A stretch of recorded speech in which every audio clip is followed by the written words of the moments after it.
To know who the president is who's ever loading the teleprompter. No, I don't think we need that in Florida. Let's get those done. You got to speak from the heart.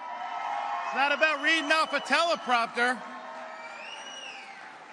We are the freest state in all of these United States, the free state of Florida. We have set the standard on so many things that when things go wrong in other states and other cities around this country, the first place people think to escape for refuge is right here in the Sunshine State.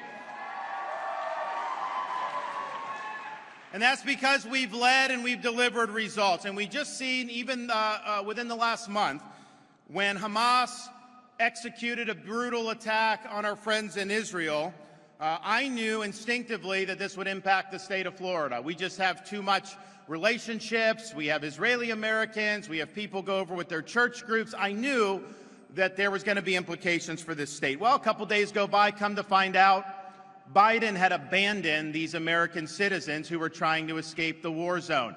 The embassy wasn't helping. The State Department wasn't helping. So I said, okay, there's a void. Florida will stand up and lead. So we did an executive order. We scrambled our resources, and we were able to rescue over 700 Americans and bring them back, mostly from the state of Florida, but not exclusively.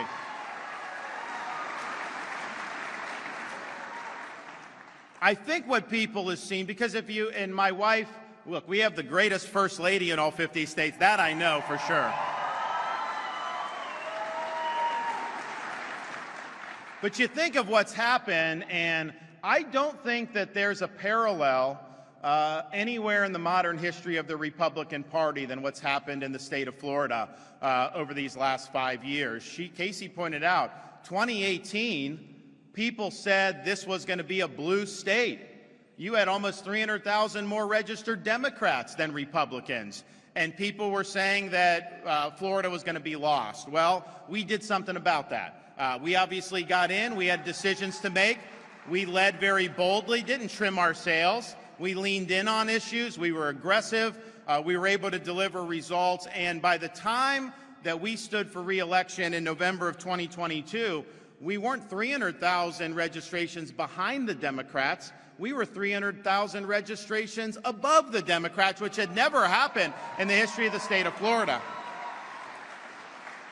And what's even better than that, and that helped us be able to win a record election for a Republican in the state of Florida, a governor's race. But what's even better is just since the November election, when we were 300,000 ahead, we're now 650,000 registrations over the Democrat. How does that happen? How does that happen? And I stand here as someone, we raise millions of dollars for voter reg and all that stuff. People have volunteered. And I'm not saying that's not important. It is. But there's no way a voter registration program can go from negative 300,000 to positive 650 in 5 years. The only way that can happen is if people organically are choosing to affiliate with this party in numbers that we've not seen before. Part of that is people moving to Florida because they were escaping lockdowns, they were escaping high taxes, they're escaping high crime. Do we have people here who escaped over the last 5 years and have moved to Florida? Yeah, you see them all the time, all the time. But we also have people that have been Democrats or independents, and they're flipping over to be registered Republicans. And that's why you can take a county like Miami-Dade, which, we lost at the presidential level 2016 by 30 points, to not only win Miami-Dade, but win it by double digits. Who thought that was possible? And yet we got that done.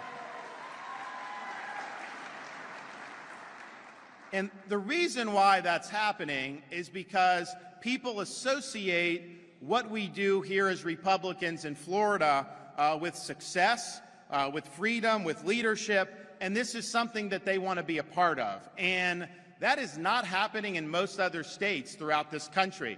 You look at some of these states, we've blown winnable elections year after year. Over the last 3 election cycles, the brand of Republicans has become toxic, very difficult to attract people to the party. So Florida has shown the way forward for the Republican Party. We show how it can be done to not only do good policy, but to do very good politically.